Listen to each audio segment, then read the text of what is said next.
Hi there everyone, TheBarracuda57 here. Now I've got your attention with the title of the video. I'd just like to say that this video isn't a video for pointing fingers, it's not a video for imposters, and it's not a video talking about fakes, and I'm not having a rant. Basically, this video, in its honest form, is to raise awareness and just give you a different outlook, perspective, and just to kind of open your eyes a little bit more.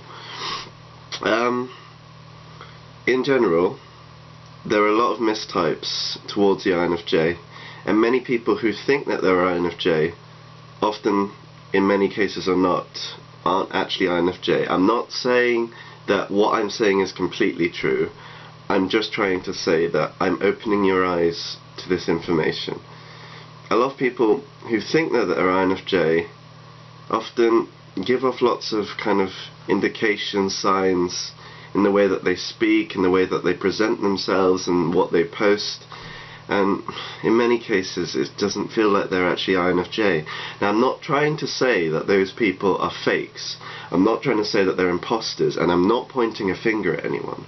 I'm just trying to say that in lots of cases there are lots of mistypes, and INFJ commonly is mistyped, not just through INFPs and not just through people who are extroverted who think they're more introverted, but I mean in other senses, whereas the testing hasn't been strong enough, and for example you've taken the MBTI test once and got INFJ and then thought, wow, I'm an INFJ, when actually if you've just taken it once, it's pretty biased. So I mean, basically I've written down a few things which are commonly done. I'm not saying that you guys do this, I'm just saying if this is something that you do personally, this is something to think about and be aware of. Alright? So I hope this video helps and just opens your minds and broadens your perspective. Because at the end of the day, I'm not having a rant and I'm not pointing fingers. I just want you guys to wake up a little bit more. And if you think that you're an INFJ, that's fair enough, but consider this. Now, if you're new to learning about being an INFJ, or if you think that you're an INFJ and you think, actually, why am I watching this? This is a waste of time. Please watch this video anyway. If you think a friend of yours is an INFJ or has recently found out that they're INFJ, please send this video to them just to give them this awareness and this perspective that there is a chance. Okay? Thank you. Now, firstly, I'd like to talk about MBTI, the Myers-Briggs test. A lot of people take the test, often when they're young, and they only take it once, which is fair enough. They take it at school to help them with future work. If you take the test once, I mean, logically, it's not something that's good. If you take the test 3 times and you get INFJ, that's fair enough. There's a high chance you're INFJ. If you take the test once and you get INFJ, it's pretty biased because the test can depend on how you're feeling on that day, and a lot of people who take the test often don't choose answers on their first instinct. They kind of think a bit too much about the results, and I'm not saying everyone does this, but there is a chance that you can be biased and mold yourself into a type which you're not, because you're not doing it on first instinct, you're thinking about it. So what I'm trying to say is, if you did the test 6 times, it's going to be fairer than if you did the test 2 times, for example. Because let's say, for example, that you took the test on your first go, you took the test and you got INFP. That's fair enough. If you took it 4 more times after that, on different weeks, on different months maybe throughout the year, and you got INFP for your first result, INFJ, INFJ, INFJ, there's a high chance that you're INFJ. Now, this is stuff which I shouldn't have to say, but I'm sure there's going to be people out there who haven't done this. If you've only taken the Myers-Briggs test, the MBTI, once or twice, it's not really going to be fair. There is a chance that it can swing to other types depending on how you're feeling on that day. If you take it 5 times, maybe 4 times, 6 times, preferably, it's going to make more sense and it's going to be more accurate, more fair. Another thing that people do is that they take the Enneagram test, which I think that everyone should take. In some cases, I'm going to assume people take the Enneagram test first before the Myers-Briggs test. I think it should be done. You look at Myers-Briggs first, do that test, then do the Enneagram, and then look at your cognitive functions. If you do it in any other order besides that order I've just given, I'll put up a thing later, I think there's a lot of room for confusion and for moulding yourself into something that you're not. The Enneagram is like Myers-Briggs, if you've not heard of the Enneagram test, and it shows another form of your functions, of how you process and how your personality is. Now, for example, in the test, I'm an INFJ, and for the Enneagram test I got a 3W2. So that is the achiever, which makes a lot of sense to why I post the videos about INFJ. But with Enneagram, it can show strongly in your body language as well as your personality. Now, because of the Enneagram test, I come off as an achiever, and from an observational view, which many people have told me in my videos, because of the Enneagram, my 3W2, the achiever, I come off as an INTJ, a thinker, and an ENFJ, an extrovert, when I'm none of those things. As with the MBTI, I've taken it 7 times over the course of a year, and it's been INFJ every single time. I have no doubt that I'm an INFJ. But what I'm saying is that if you've taken the Enneagram first before Myers-Briggs, and let's say, for example, you were an ISTJ, no, sorry, let's say, for example, you were an ISFJ, and you took the Enneagram test and you got a 4, the individual, because of how you come off, you might come off as an INFJ, even though you're a completely different type. A type 4 for Enneagram is individual. So if you're, for example, an ISFJ, an individual, type 4, you come across, as an observational view, as a different type. Very much like how my Enneagram changes my type, if you're observing me from a distance. And if you've taken the Enneagram first, before Myers-Briggs, it might say you seem like an INFJ even though you're not. So what I'm trying to say is that there might be people out there right now on the forums who are a completely different type to INFJ, but they want to be an INFJ. Now, the Enneagram tells you what you want to be, what you want to become. If I've got that wrong, please tell me, but I'm pretty sure that's what it is. And I want to be an achiever, and because of that I come off as an INTJ and ENFJ. And, you know, if someone like an ISFJ has got a type 4, they want to be very individual, very unique, very different.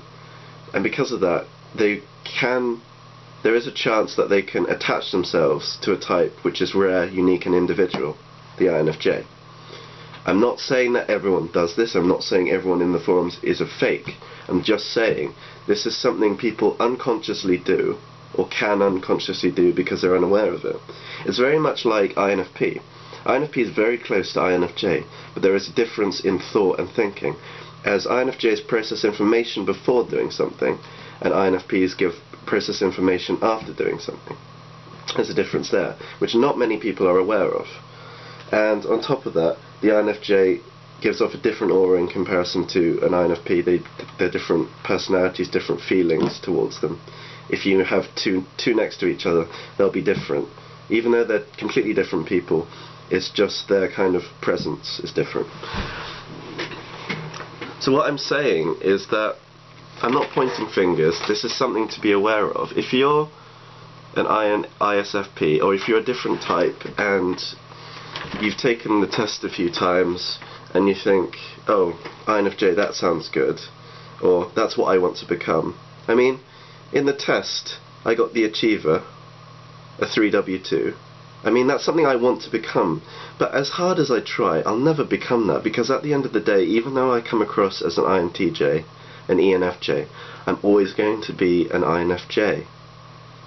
I mean, like it or not, if I want to become those things, at the end of the day I can't become those things because they're not who I am.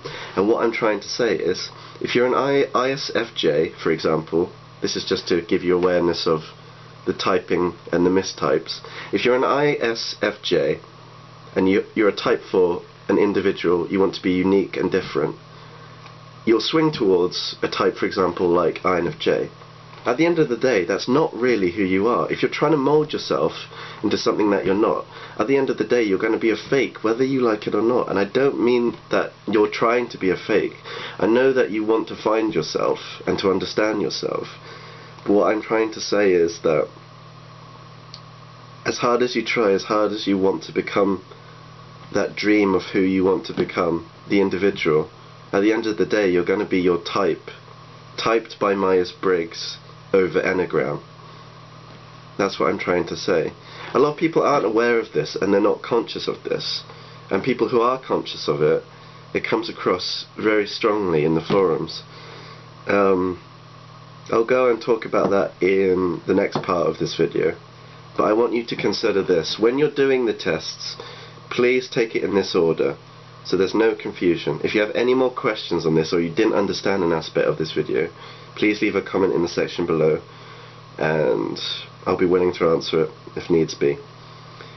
Please, if you sent this to a friend, or you're looking at this yourself, and you're new to Myers-Briggs, the whole personality system, please take it in this order: Myers-Briggs, MBTI, Enneagram, cognitive functions. If you do it in any other order besides that, there can be a chance to be biased, there can be a chance to mold yourself, and there can be a chance to make mistakes.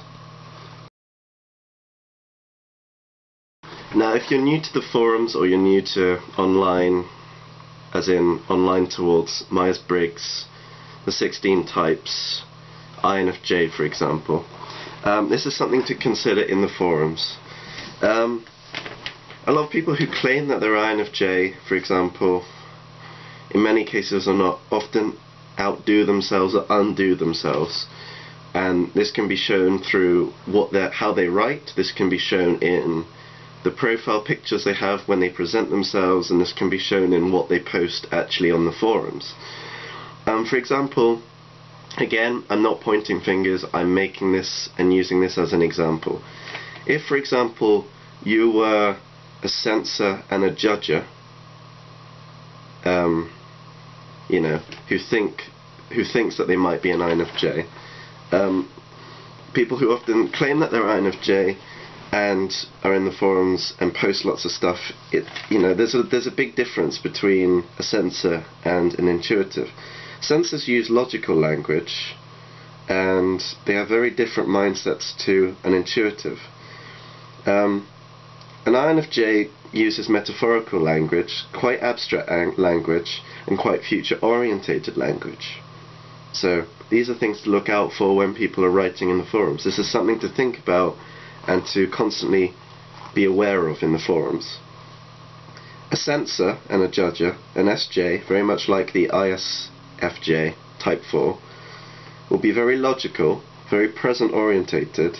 They'll use stereotypes, concrete systems, and they can be very verbal, and they can be very verbally insulting. You know, if they're angered, for example. I'm not stereotyping, this is just a common thing. Whereas the INFJ sees the bigger picture. They're modest, they're very old-fashioned, they're very abstract, they're very dreamlike, they're very future-thinking, and they're very people-orientated, much more than themselves. This is why, if you think about it, if you're looking and you're aware of this, if you're looking in the forums, you'd see a lot of people who say, oh, I'm an INFJ, blah blah blah, for example, and often, within the first few minutes, the first few seconds, they've outdone themselves already, proving themselves that they're not INFJs. This can be seen in their profile picture. If it's very immodest, if they don't seem old-fashioned, and they're, for example, doing the peace symbol, doing a ridiculous pose, if they're wearing a cap which says YOLO on it, for example, if they don't have a shirt on, you know, if they're very self-absorbed, very ego-orientated and showy, they're probably not going to be an INFJ. That's something to consider. I mean, INFJs are very modest, very old-fashioned, very reserved, and they're very serious about the topics. They're caring about other people, about the topic, and, you know, people-orientated, dreamlike, and in general this will show in how they write, this will show in what they post, and this will also show in their profile picture. Now, I always laugh because in many cases people who say that they're INFJ, they always outdo themselves because of their profile picture. This is something to look at and something to consider.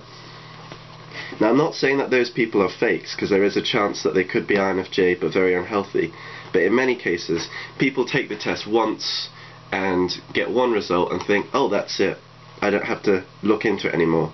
I got the INFJ once in the Myers-Briggs test, and because of that I'm definitely and 100% sure I'm INFJ. That's not fair, that's not right, and that's very, very wrong to do. If you want to do it properly, then, you know, do it many times and in the order I presented earlier. Otherwise, if you're saying that you're INFJ, or you're pretending to be INFJ, I'm not saying everyone does this, but I'm saying that there will be people out there who do. It's very obvious, you'll outdo yourself, and many people will see the truth. How much you want to present yourself, people will see differently to it. Observing the types are very close to the INFJ or similar to the INFJ, who are often mistyped, clueless, or fakes. Again, not saying everyone's a fake, but there will be people out there who are. I'd say, as a summary, if I had to give an honest summary of your average INFJ group, or you could say this, you know, right, you could say this with any group, any MBTI group on the forums, but I'm going to say this for the INFJ group, the INFJ groups in general, the percentage of people in the groups, who they are and what type they are. I'd say 50% of the group members are other types. Searching about INFJ, observing the INFJ, seeing how the INFJ interacts, or, you know, maybe just because they like INFJs, which is fair enough. 30% of that total group makes up mistyped people, or people who are trying to find themselves, trying to see if they're INFJ or not. So these can involve INFPs, ENFJs, ISFJs, and so on. These are, you know, these come across quite obviously in the posts, in the profile pictures, and in the way people write. I'm not going to go into any further into that because I've just said that a bit earlier, but that's how I feel it is. So that's 50% other types, 30% mistypes, and in total, the amount who I feel are, you know, confirmed INFJs are 20% of the total amount of a group. I'll put a graph after this part just to give you a visual and an idea. If you think different to that, please leave a comment, but in general that's how I feel it is. I'm not saying that the people who are mistyped aren't INFJs, but I'm saying there's less chance of them being an INFJ because they're still trying to find themselves, they're still trying to learn their functions, and they're still trying to see and feel what's right to them, whether it's a presentation of who you are as an observed view or who you really are as a person.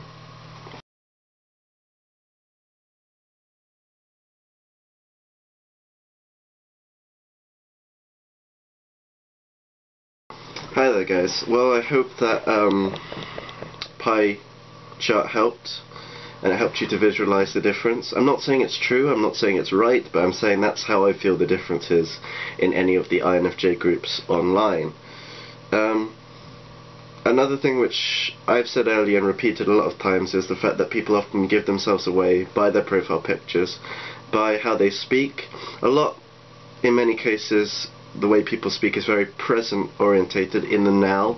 It's very logical, it's very sensorish and very thinking. And there's no kind of like impression that people are focused on the greater good, about improving themselves, improving the world, and there's no kind of essence of people having feelings. I'm not saying that that is true. I'm not saying that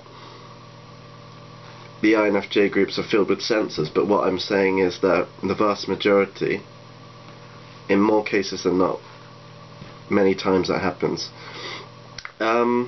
You know, comment if you think different to that, but that's just my impression at this time.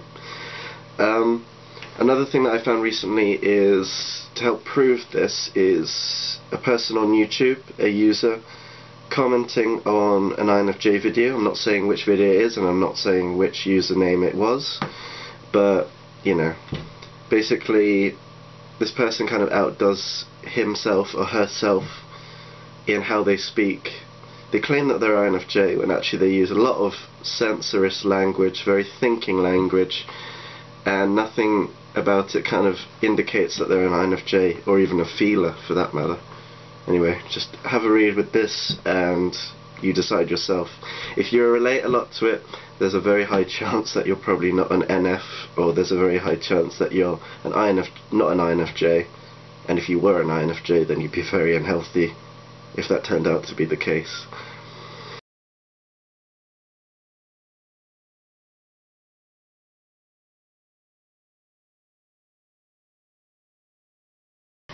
Again, that was only an example. I'm not trying to point fingers, I'm trying to make observations and make you more aware and more alert, and just to see everything in a different perspective.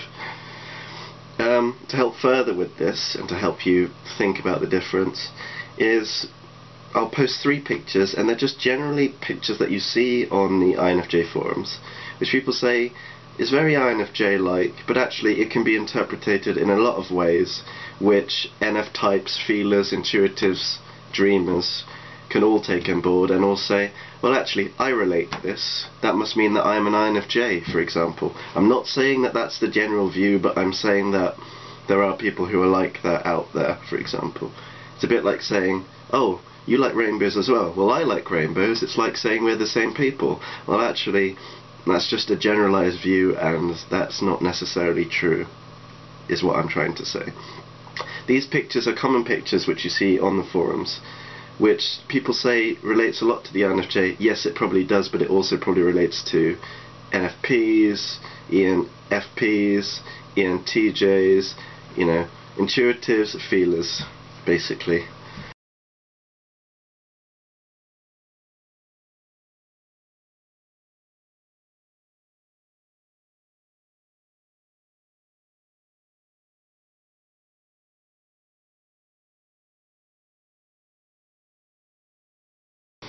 And 3 more pictures which I feel relate to the INFJ, because they're not so kind of generalized, they're more specific towards the INFJ, which many INFJ relate to, because usually they're very internal.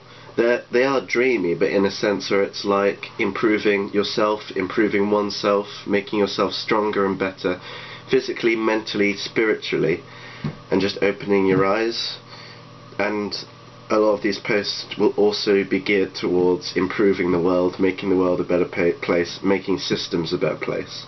That is one of the main differences between generalized posts and very INFJ specific posts.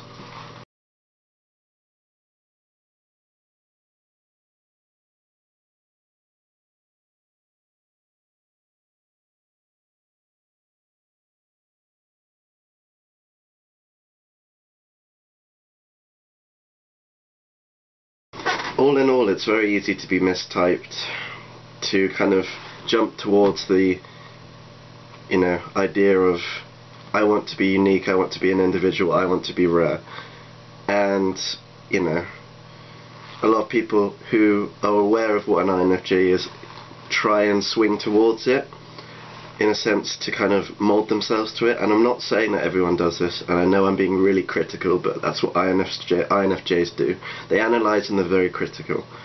But I mean this in a kind of awareness sense rather than a oh, you shouldn't be doing that kind of way. One of the main things that we have is that our mind is very isolated. We feel alone in the world, not in the sense where it's like we live in a dream world and we isolate ourselves from the world, which is very much like what dreamers do. They live in a bubble. But we're isolated in a way that we can interact with people and we can be surrounded by friends, but yet we're still alone in our own mind, because our mind is completely different to everyone else around us. We're so isolated in our mind that we feel alone and different, and that's one of the reasons why we're rare, is because our functions don't relate often to other types. And a lot of people take the test, take it a few times and find they're INFJ when actually they could be another type. But they were fine up to that point, and then they found out that they were INFJ, which made it more fine. Whereas in an INFJ sense, for example, throughout childhood, I was always by myself. People always saw how different I was. I was very aware of my surroundings. I was very aware of the world, aware of systems, aware of hierarchy.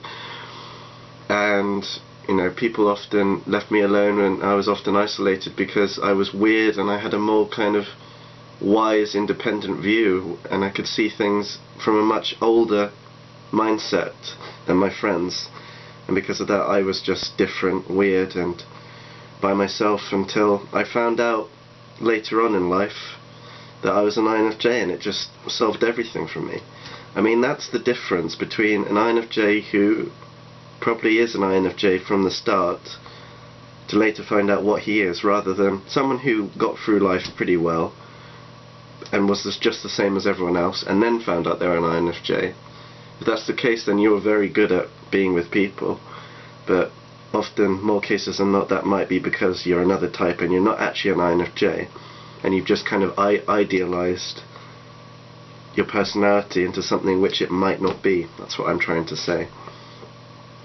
And finally, just have a look at MBTI, Myers-Briggs, Enneagram, and cognitive functions, because I mean, it's much better to be yourself, be who you are, rather than what the Enneagram tells you to be, for example. I mean, at the end of the day, I'd rather be who I am rather than an achiever, an INTJ, an ENFJ. I'd rather be who I am, because staying true to yourself is more important than being something that you're not. As much as you want to be who you idealize, who you dream about becoming, at the end of the day, you're going to be who you are, whether you like it or not. And I'm saying that also relates to types. I'm not trying to put types into a box, but I'm saying that it's very obvious if you're the wrong type. It can show quite well. And I know that there will be fake people out there, but I mean, the vast majority aren't fake. The vast majority aren't trying to have their ego stroked. The vast majority are trying to find who they are, and that's fair enough.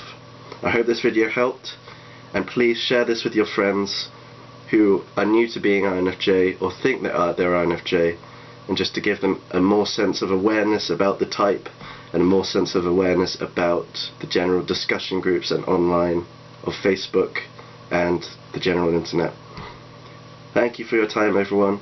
Please like, share, comment below if you have any questions, and yeah. Thank you. This is TheBarracuda57, over and out.